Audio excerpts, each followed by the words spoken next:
misterio interpretémosla o expliquémosla como una palabra que vamos a entender todos. Misterio, incluso usted y yo, luego pensamos que misterio es una película de miedo, ¿verdad? El misterio tiene que ver con secreto, ¿sí? La palabra misterio es, diga conmigo, secreto. Y entonces Pablo quiere que el secreto del ministerio de Cristo dentro de la iglesia sea revelado, para que entonces la iglesia de Cristo en esta tierra, número uno, exprese como cuerpo de Cristo la plenitud de Cristo. Número uno, ¿quién debe de expresar la plenitud de Cristo en esta tierra? La iglesia, el cuerpo de Cristo. Debemos de manifestar la plenitud. Amén. Tristemente hoy, esa plenitud del Evangelio, esa plenitud del ministerio de Cristo, la iglesia no lo está revelando. Porque cada quien está siguiendo sus propios planes, sus propios objetivos, e incluso decimos mi ministerio. Yo soy una persona que trato de cuidarme en decir que yo tengo mi ministerio. Porque resulta que el ministerio que yo represento no es mío, es de Cristo. Amén. Por eso es que soy un ministro. Represento al Rey de esa nueva ciudadanía que todos representamos, que es el reino de los cielos. En el reino de los cielos el Señor es el Rey y nosotros somos sus súbditos, o en el mejor de los casos somos sus embajadores. Y como embajador entonces yo represento, no tengo. Los ministros de Estado no son dueños del Estado, representan al Estado en cualquier parte del mundo y deben de hacer una excelente representación. Por eso es que cuando ministros de Estado en otro país representando a su país ponen un mal ejemplo, los pueden hasta expulsar, o el mismo presidente puede decir destituyámoslo porque no nos representó correctamente. Nosotros estamos en esa posición. Y Pablo entonces, él quería que los hermanos de Éfeso entiendan eso, que somos ministros suyos. No que somos los ministros, sino que somos ministros suyos para representar ese reino que debe de expresar la plenitud de Cristo en esta tierra. Eso lo vamos a ver en breve, si nos da tiempo. Por el otro lado, en esta carta el apóstol Pablo escribe Éfeso para que por medio también de Jesús y de su palabra, tanto los judíos como los gentiles estén unidos como iglesia. Porque ahora la iglesia, en los días de Pablo, estaba representada, o más bien estaba conformada por judíos y gentiles. Entonces, tanto judíos como gentiles deben de estar unidos. Y la única persona que nos puede mantener unidos en propósito de vida y de exaltación y de alabanza y de trabajo en el reino de los cielos es Jesucristo. Amén. Amén. Amén. Yo digo, si yo tal vez no tengo poder de convocatoria como podría pensar alguien, yo convoco a los hermanos y no aparecen. Sí, no tienes poder de convocatoria, pero si tú estás convencido de que tú eres parte de esa iglesia, entonces hazte presente. Aunque no seas tú el que, o sea yo, el que convoque. Porque hay gente que a veces se siente muy, ¿verdad? Yo convoqué y miren, todos los que vinieron. Algunas veces, bueno, no todos tienen ese don de convencer a otros. Así que, pero tenemos la bendición de ser parte de la iglesia de Cristo. Solo estoy introduciendo rápidamente qué tiene Efesios, qué podemos encontrar en Efesios como una carta del apóstol. La epístola a los Efesios, alguien la llamó la carta de los Alpes del Nuevo Testamento. La carta de los Alpes del Nuevo Testamento. Otro le llamó, le denominó a Efesios, la carta de Pablo a los Efesios, le llamó la gran carta del cañón de las Escrituras. Interesante, la carta del gran cañón de las Escrituras. Otros llamaron a esta epístola la epístola reina de las cartas paulinas. O sea, tiene un lugar preeminente como la que reina. ¿Sí? Y no solo entonces tuvo estos conceptos o estas definiciones, y no fue de más, sino más bien es porque la epístola tiene una característica. Y aquí vayamos al texto que nos corresponde hoy. La epístola tiene una característica: presenta la majestad de Cristo para la vida de la iglesia. ¿De qué habla Efesios entonces? De la majestad, de la gloria de Cristo en la iglesia. Eso es lo que hace la Escritura. Amén. Amén. Este pasaje entonces que vamos a leer es interesante. Esta epístola en particular consta, amados, de 6 capítulos. Y en estos 6 capítulos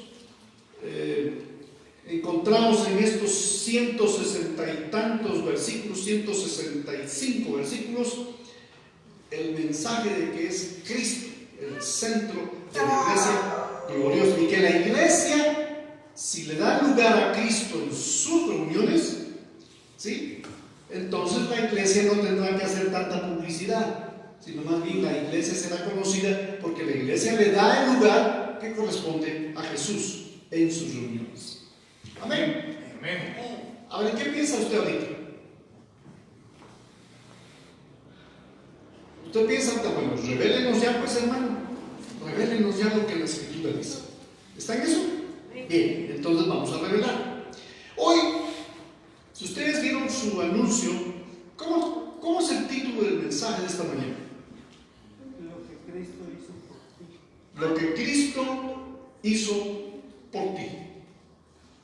Ese es el anuncio que hasta hoy de madrugada yo lo recibí y lo envié. Así que el mensaje de esta mañana es lo que Cristo hizo por ti. Vayamos al capítulo 1 y vamos a estar leyendo hasta el versículo 14. Y voy a tener que ir rápido porque estamos en un tiempo especial en donde queremos ser mejor productivos con el tiempo al predicar. Así que si no termino los 7 aspectos que tiene este pasaje, les voy a mencionar por lo menos algunos 3 o 4. Pero vamos a hablar de las 7 bondades que podemos encontrar que Cristo ha hecho por ti. Lo que Cristo ha hecho por ti. Y lo que Cristo ha hecho por nosotros son 7 cosas. 7 cosas. Y vamos a ver la primera. Pero para ver la primera, tenemos que leer el pasaje completo. Pablo, apóstol de Jesucristo, por la bondad de Dios, a los santos y fieles en Cristo Jesús que están en Éfeso.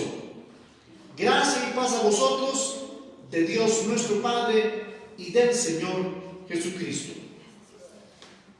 Verso 3. Bendito sea el Dios y Padre de nuestro Señor Jesucristo, que nos bendijo con toda bendición espiritual en los lugares en Cristo, según nos escogió en él antes de la fundación del mundo, para que fuésemos santos y sin mancha delante de él, en amor, habiéndonos predestinado para ser adoptados hijos suyos por medio de Jesucristo, según el puro afecto de su voluntad. 6. Por la alabanza de la gloria de su gracia, con la cual nos hizo aceptos en el amado, que nos hizo sobreabundar para con nosotros en toda sabiduría e inteligencia, dándonos a conocer el misterio de su voluntad según su beneplácito, el cual se había propuesto en sí mismo de reunir. ¿Qué se había propuesto en sí mismo? Se había propuesto reunir en sí mismo todas las cosas en Cristo en la dispensación del cumplimiento de los tiempos, así las que están en los cielos como las que están en la tierra. En Él, asimismo, tuvimos herencia, habiendo sido predestinados conforme al propósito del que hace todas las cosas según el designio de su voluntad, a fin de que seamos para alabanza de su gloria. Nosotros, los que primeramente esperábamos en Cristo, en Él también vosotros, habiendo oído la palabra de verdad, el evangelio de vuestra salvación, y habiendo creído en Él, fuimos sellados con el Espíritu Santo de la promesa, que es las arras de nuestra herencia, hasta la redención de la posesión adquirida para alabanza de su gloria. Amén. Veamos entonces. Pablo, apóstol de Jesucristo, por la voluntad de Dios, a los santos. Hace unos días, hablando con unos muchachos, me preguntan cuáles son las evidencias que debe tener un apóstol para ser apóstol. Y posiblemente algunos que incluso verán esta transmisión o la están viendo ya en vivo tendrán su punto de vista. Pero yo no voy a darles mi punto de vista, sino lo que la Biblia enseña. Y la Biblia enseña que los que llegaron a ser apóstoles, que incluso vemos en el Nuevo Testamento a otros apóstoles, por ejemplo, los apóstoles de Jesús, sus discípulos, sus 12 discípulos se convierten en apóstoles, excepto Judas. Pero sustituyen o es sustituido Judas por otro hermano en el día de los Hechos. Pero luego en el libro de los Hechos encontramos a otros hermanos que tuvieron un llamado apostólico.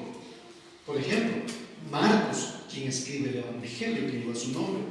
Lucas, el doctor, que escribe el Evangelio, que lleva su nombre. Ellos no fueron discípulos de Jesús, pero sí recibieron ese nombre.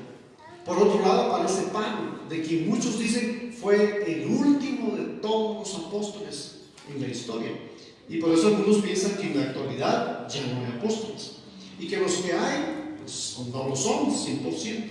Entonces la pregunta sería, ¿qué de Efesios 4:11 cuando habla acerca de que el fundamento de la iglesia está en apóstoles, profetas, evangelistas, pastores y maestros? Hablando del ministerio quinto. Estos hermanos me preguntaban, ¿qué evidencias tiene que tener alguien para ser un apóstol? Y entonces, no es que se me ocurrió, sino leyendo y estudiando la palabra ya en su momento, me he dado cuenta que para que alguien sea un apóstol, tuvo que haber caminado con Jesús. Para que alguien sea un apóstol, tiene que caminar con Jesús. Tiene que haber recibido ese llamado de apóstol de Jesús. De Jesús. Por eso la pregunta sería, ¿y cómo se hace hoy para identificar que un apóstol es llamado de Jesús y que vio a Jesús y que caminó con Jesús? Complicado, ¿verdad? Complicado, porque Pablo también escribió a muchas iglesias para hacerles saber que habían falsos pastores, predicadores, apóstoles, maestros. Habían falsos y que había que estar atentos ante los falsos que se hacían llamar seguidores de Jesús. Así que hay evidencias que lo hayan visto, que hayan caminado con Él, que hayan recibido del mismo Señor Jesús el llamado, que hagan milagros. No que digan que hacen milagros, sino que hagan milagros. Me encantó cuando escuché la primera vez decir al doctor Adrian Rogers, que ya está con el Señor. Él dijo: si usted tiene un don de sanidad, no haga que vengan a oírlo, que vengan a verlo, que usted hace milagros. Vaya a un hospital, ore por los enfermos, y si sanan, usted tiene el don de sanidad. Hace unos días, escuchando al doctor David Ormachea, decía, hablando de evangelismo, que hemos cometido un error, las iglesias hemos cometido un error, y el error es que queremos que la gente venga a la iglesia. Y resulta que el mensaje de Jesucristo es ir y hacer discípulos. Eso quiere decir afuera. Pero incluso nosotros estamos afuera con nuestros amigos y no nos incluimos para nada. Yo no es que esté ya senil y que esté hablando solo de cosas de viejito. O cuando era joven me acuerdo de mis días. Pero en mi mocedad, en mi juventud, yo junté. Yo les puedo decir, yo junté en mi juventud para que este salón se llenara. Se llenó. Se llenó. Porque hice caso de ir a mis amigos y traerlos. Ya cada quien de ellos decidió si recibir a Jesús o rechazar. Porque como enseñamos el día martes, el martes estamos enseñando San Juan, y en el Evangelio de Juan nos enseña Jesús que el que cree en Él se salva, pero el que no cree en el Hijo se ha perdido. Quiere decir que nosotros tenemos la gran oportunidad de evangelizar, de ir a traer gente, no esperar que vengan. Vamos a traer al famoso evangelista XY y él nos llenará el local. Puede que sea así, y de hecho hemos visto que sucede. Pero ¿dónde está nuestra labor?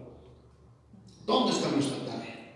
Por eso es que ahora Pablo, como un apóstol, viene declarando que él es apóstol por la voluntad de Dios y que viene a los santos y fieles en Cristo. Si yo le digo a usted, santo y fiel, ¿cómo respondería usted? Amén. La orden. Así debo responder. Amén. Amén. Lo soy. Yo soy un santo y soy un fiel. Yo lo creo, pero ahora el creerlo también implica que debo de moderarlo. ¿Cierto? Debo de moderar ser un santo y un fiel. Así que ese es otro. Aquí hay mucho que decir. Solo aquí podemos tomar este versículo para hacer un sermón y hablar acerca de los santos y fieles. ¿Qué dirá la Biblia acerca de los santos y fieles? Imagínese usted que las mujeres en tiempos de Jesús fueron las que sostuvieron su ministerio de manera financiera. Y quien mandaba el dinero era un ladrón. Y tomaba de la bolsa. Y Jesús lo sabía. ¿Qué corrompió a Judas? El dinero. ¿Qué está corrompiendo a la gente ahorita? Hay que ser visto, es oportunidad. Si no es hoy, no es. Si no es, ¿cómo dice? Si no es hoy, será mañana. Si no es mañana, será hoy. Así que, amados, Dios dice a través del apóstol lo siguiente. Mire la primera acción que Jesús tomó para poder decir como el título de nuestro mensaje. Otra vez, título del mensaje: lo que Cristo hizo por ti. Vamos a ver, díganle al que está a su lado, tóquelo, púyelo, píquelo, tóquelo el hombre y díganle lo que Cristo hizo por ti. ¿Sabe qué hizo por usted? Miren lo que hizo el Señor por nosotros. Verso número 3. Bendito sea el Dios y Padre de nuestro Señor Jesucristo. Hermanos, bendigamos a Dios todos los días. Porque eso es lo que dice, bendito. Diga usted todos los días, bendito sea Dios. Amén. Ayer hacíamos una broma con mi familia, en cierto modo. ¿Qué desayunaron? almorzar en estos días? Pache. ¿Y qué almorzaron? Pache. ¿Y qué cenaron? Pache. ¿Y de refacción? Pache. ¿Qué habría que decir? Dios, bendito sea Dios. Bendito sea Dios que pache los 3 tiempos y 4 tiempos y 5 tiempos.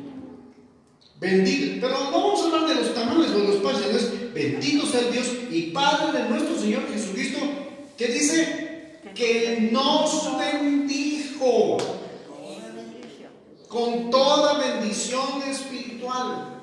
Primer cosa que el Señor ha hecho por ti, te bendijo, nos bendijo, me bendijo. ¿Cómo? ¿Con qué? Con toda bendición espiritual. Yo no quiero bendiciones espirituales.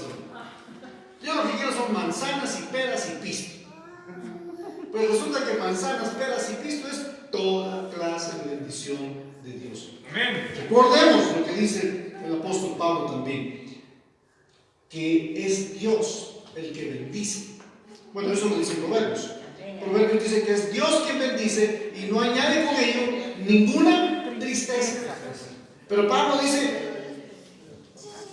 que debemos de adorarle al Señor, que debemos de bendecirlo. ¿A quién? A aquel que da toda bendición. Él es el que, como dice la Escritura también, dice que Él es el que nos da toda dádiva y don perfecto. Que toda dádiva quiere decir regalo, todo regalo, toda dádiva de Dios, todo don y toda dádiva, que son un don perfecto de Dios, vienen de Él.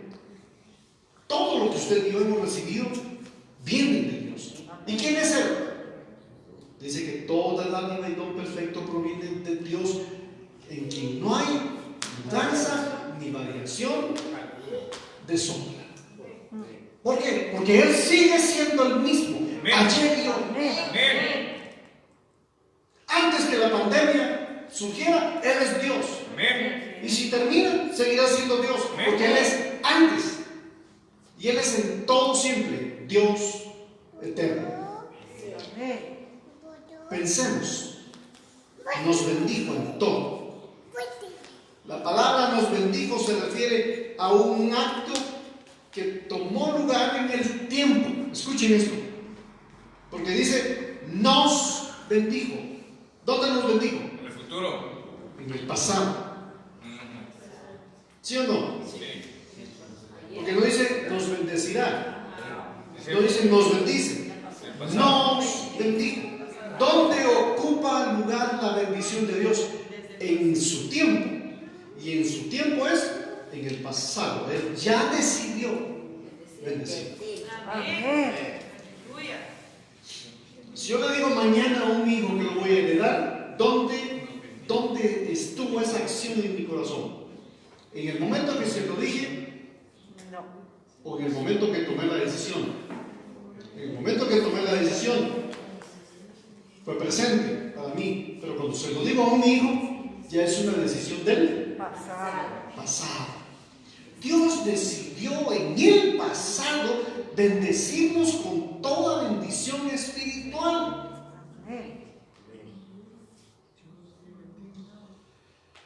Yo espero, hermanos, que de aquí en adelante nosotros sigamos teniendo esta actitud en nuestro tiempo de predicar al Señor.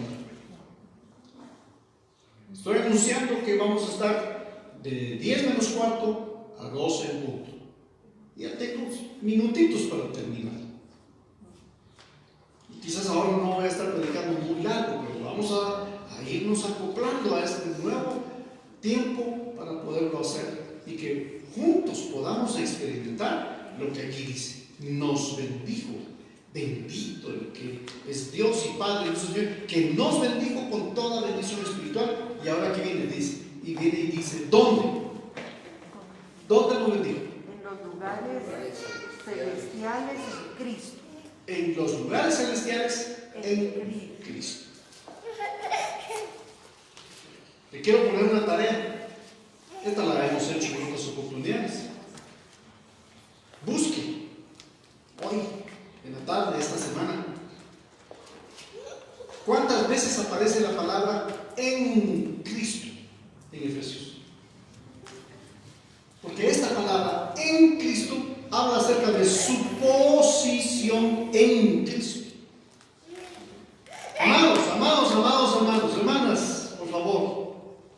que el frío está intenso, pero eso no debe de partir de su cabeza.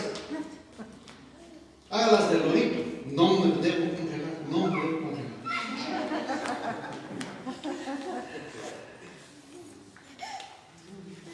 Busque en Efesios la palabra en Cristo.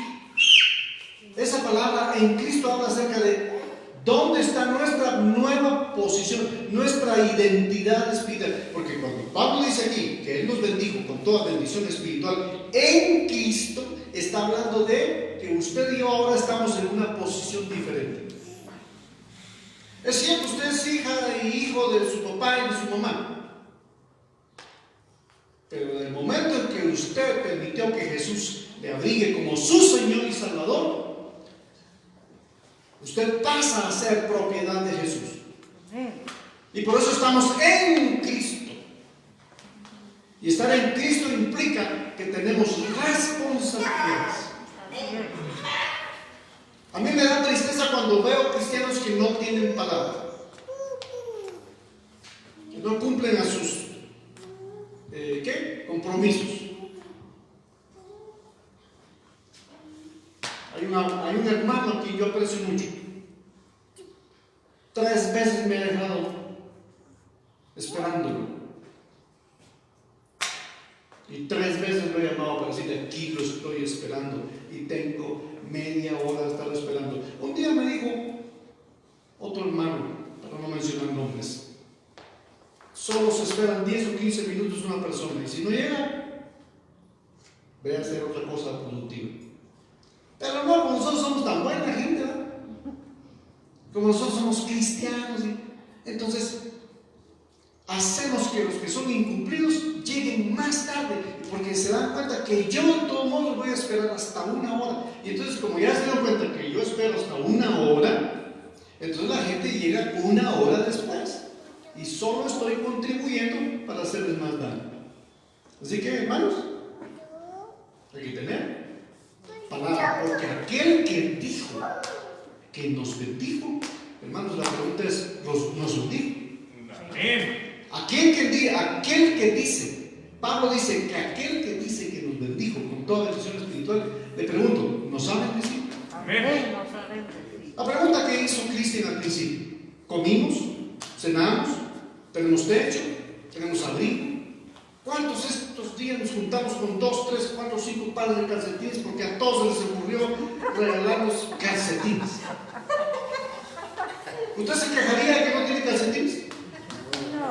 De gracias a Dios, nos bendijo con calcetines. Pero resulta que aquí Pablo no está hablando de cosas, sino que está hablando de condiciones espirituales. Nuestra condición espiritual, hermanos, es que Dios ya nos bendijo en lugares celestiales. Amén. Amén.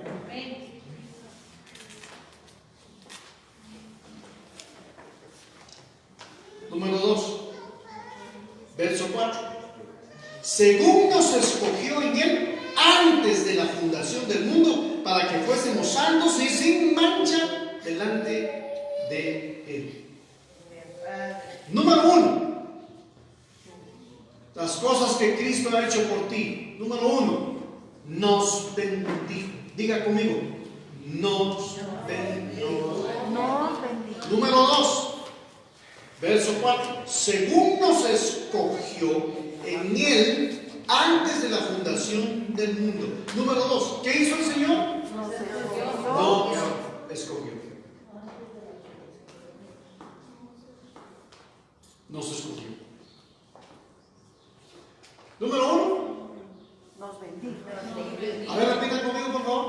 Nos bendijo. Número 1, Nos bendijo. número 2. Nos Nos escogió. Hermanos, imagínense usted qué clase de personas somos viéndolo bíblicamente. Nos bendijo, nos escogió. Y de todos modos hay gente dentro de la iglesia que se siente pero que no está bendecido. Y se sienten abandonados porque saber dónde estará Dios. Pues Dios ya nos escogió, nos bendijo, ya nos escogió. Amén. El asunto es que el escogido se deje también. ¿Sí o no? Hace unos días me decía mi hermano, no hermano, es que hay que pastorear, y hasta cabras me dije. Así le dije, hermano, es que hay que pastorear, sí, y hasta cabras termina a veces uno pastoreando. Claro que en el reino de los cielos no hay cabras, el reino de los cielos no es para cabras, es para ovejas. Sin embargo, algunas veces uno está atendiendo cabras. Suena duro esto, ¿verdad? Número 2, nos escogió según Él, antes de la fundación. ¿Dónde fuimos escogidos? El 27 de febrero del año 1981 yo recibí a Cristo Jesús en una reunión de jóvenes en San Juan Usuncalco, en la casa de don Osiel Calderón. Sí, esa es la memoria que Dios me dio y recuerdo el día que me convertí. Pero según la Biblia, Él me escogió a mí antes de la fundación del mundo. Hermanos, ustedes y yo estábamos en los planes de Dios antes de que el mundo fuera escogido. Escuchen eso. Perdón de que los siento así como que el frío los tiene, no sé dónde. Nos escogió antes de la fundación del mundo. La ciencia moderna se sigue preguntando que del universo, que de las galaxias, que del Big Bang, que de los agujeros negros y que de los desagües del universo y que no sé qué. Y usted y yo debemos de darle gracias a Dios que Él nos bendijo con toda bendición espiritual en los lugares celestiales y nos escogió según Él antes de la fundación del mundo. Usted y Dios debemos de vivir como dichosos, hermanos. Amén. Amén. Número 3, y con esto voy a finalizar. Y la otra semana sí voy a usar más tiempo para poderles explicar los 7 puntos. Son 7 cosas. Hoy vamos a hablar de 3 nada más. La tercera cosa, verso 5. Número 1, nos bendijo. Número 2, nos escogió. Número 3, en amor habiéndonos predestinado para ser adoptados hijos suyos por medio de Jesucristo, según el puro afecto de su voluntad. Número 3, ¿qué hizo? Nos predestinó. Amén. El destino que usted y yo tenemos fue previsto por Dios antes. Es similar a haber sido elegidos, que nos eligió desde antes de la fundación del mundo. Pero ahora dice en el verso 3 que según el Señor, habiéndonos predestinado para ser adoptados hijos suyos. O sea, nos predestinó. ¿Para qué? ¿Para qué nos predestinó? Para ser hijos suyos. Por medio de Jesús. No es por medio de María. Amén. No es por medio de ningún apóstol, ni profeta, ni evangelista, pastor, ni nada. Es por medio de Jesucristo. Según el puro afecto de su amor. Amén. Amén. Es por amor que estamos en Él. Es por amor que nosotros debemos de tener una identidad clara de quiénes somos. Ayer hablando con una persona, decía que estando en una edad promedio, uno debe de aprovechar su edad promedio, la edad en la que muchos expertos dicen que si una persona antes de los 45, 50 años por ahí todavía no logra hacer nada en su vida, que se olvide que después de los 50 haga algo. Pero esa es la mentalidad humanista, la mentalidad de las probabilidades humanas, en donde usted puede hacer todo lo que quiera según sus fuerzas hasta los 40 años de edad. Pero eso se llama esfuerzo humano. Pero mi Biblia enseña que Dios utilizó a un viejo de 120 años para predicarles el mensaje de Dios de que venía un diluvio y no le creyeron. Noé tenía 120 años cuando empieza la gran experiencia de ver un mundo redimido por el Señor, o un mundo traído a juicio porque no le creyeron. 120 años. ¿Cuándo empezó Moisés a ser Moisés, el famoso Moisés? A los 80 años de edad. Caleb? Cuando dijo, denme en ese monte, que yo todavía tengo las mismas fuerzas de hace 40 años cuando era muchacho. Muchacho se consideraba alguien de 40 años en la Biblia. Hoy algunos de 40 se sienten más viejos que el periódico. Porque eso no sirve para envolver cosas, pues. Pero los que tienen 80, ¿cómo se sienten? Ay, ya cruzando la esquina. Aquí nosotros teníamos un dicho en esta ciudad, en el camino del Calvario, final del camino del Calvario, cuando todos los sepelios se desvían y pasan por un puentecito. Ese puente tenía en sus esquinas unas bolas de piedra. Era parte del ornamento del puente. Y algunas veces cuando la gente se sentía como muerto, le preguntaban, ¿y usted cómo se siente? Ay, como en el Calvario. ¿Cómo así? Ya cerca de las chibolas, decía.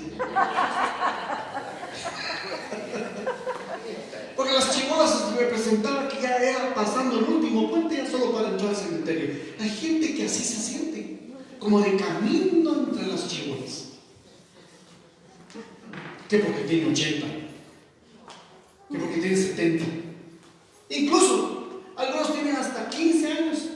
Más deprimidos, hermanos, que la Llorona cantando ahí, buscando a su hijo en el barrio. Es tremendo. Ahora, ¿sucede lo que estoy diciendo? Sí, claro que sí. Es de negar que hay personas que incluso son dependientes de fármacos para poder dormir y despertar, como aquel mi amigo que estando en el hospital, yo hospitalizado, veo venir a un enfermero y le dice al compañero que estaba en la otra cama, hospital general, ahí está un montón de camas, ¿verdad? Y recuerdo que estando en el hospital vino un enfermero y despierta al que estaba a la par mía, que se llamaba Francisco Espada, y le dice, Francisco, y aquel despierta, se despierta toda. ¿Qué le dice? Dame su pastilla para dormir.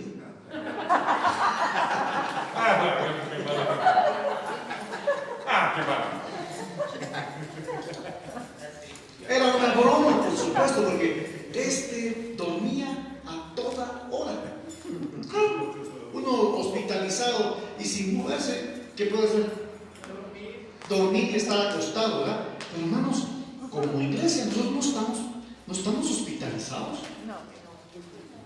Hermanos, como iglesia, no nos dejemos vencer que por la edad, que por el dolor. El Juanete no me deja ir a la iglesia. Someta al Juanete, someta. ¿Cómo se puede que Juanete no lo deje a usted ir a la iglesia? Claro, yo sé que duele si mi tía tuvo 2 Juanetes y en el mismo pie.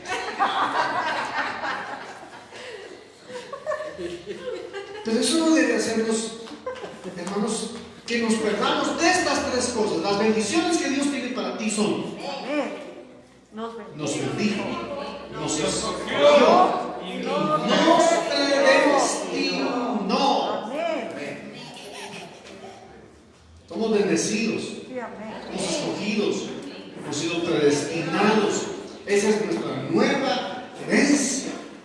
Hermanos, qué lindo que este mensaje esté llegando a nuestras vidas en un fin de año, para que cuando empecemos el próximo, hermanos, nosotros sepamos que tanto desde el pasado hacia el futuro, Dios decidió bendecirnos, Dios decidió escogernos, Dios decidió predestinarnos. ¿Para qué nos bendijo? Para que disfrutemos de todas las bendiciones espirituales. ¿Para qué nos escogió? Para que nosotros seamos un mensaje sin mancha en este mundo. ¿Y para qué, hermanos amados, nos predestinó? Para haber sido adoptados hijos suyos. Esta idea de adopción no a todos nos gusta, ¿verdad que no? Porque no es como tener nuestros propios hijos, ¿cierto? Porque es más bendición tener nuestros propios hijos. Y cuando entonces alguien nos dice, ¿y usted no adoptaría? Ay, no, porque no son mis hijos. Pues resulta que Dios a nosotros Porque muchos de nosotros habíamos decidido ser hijos del mundo y ser hijos del diablo. Pero vino el Señor y nos redimió y nos salvó, y ahora entonces nos bendijo, nos escogió y nos predestinó. Esa es tu bendición. Son las bendiciones que Dios tiene para ti. Las cosas que Jesucristo ha hecho por nosotros, hermanos, no debemos de olvidarlas nunca. Este pasaje no lo olvido yo jamás. Bendito el Dios y Padre de nuestro Señor Jesucristo, que nos bendijo con toda bendición espiritual en los lugares celestiales. Y nos escogió en Él antes de la fundación del mundo para que podamos ser un mensaje a este mundo. Y nos predestinó para adoptarnos como hijos suyos en Jesucristo. Amén. ¿Qué tal si nos ponemos en pie? Y cada uno de nosotros hacemos una oración, pero así de gratitud. Gracias porque me bendices. Denle un aplauso si quiere, Señor. Que bendiga. Y vamos a hacer esta oración y decirle a Él: gracias. Gracias, Padre, porque hemos sido bendecidos en ti, benditos en ti. Somos bendecidos en ti, Señor. Y las bendiciones no solamente, Señor, han de ser bendiciones de cosas materiales, sino de lo espiritual. Porque lo espiritual es superior a lo material. Lo material es pasajero, es efímero. Se quedará en este mundo incluso, o se deteriorará. Pero eso es que tú, Señor Jesucristo, dijiste un día que debemos de trabajar para las cosas que a vida eterna permanecen. Porque en esta tierra, en donde el ladrón roba, mina, hurta, y la polilla y el orín corrompen, mas debemos de ser tesoros en los lugares celestiales. Señor, te agradecemos porque nos has bendecido. Hermanos, hermanas, pensemos por un instante y ahí en su corazón, con sus propios labios, diga: Señor, nos has bendecido, me has bendecido mi casa, mi familia, mi propia vida. Nos has mantenido siendo guardados por ti de una manera especial. Y nos escogiste en el amado según el puro afecto de tu amor y de tu voluntad. Gracias, porque nos bendijiste, porque nos escogiste y porque nos predestinaste para ser hechos hijos tuyos, Señor, adoptados en Cristo Jesús. Gracias. Hoy te alabamos, hoy te bendecimos y te exaltamos con todo nuestro corazón. Sean bendecidos cada uno de ustedes, amados hermanos que nos ven a través de las redes sociales.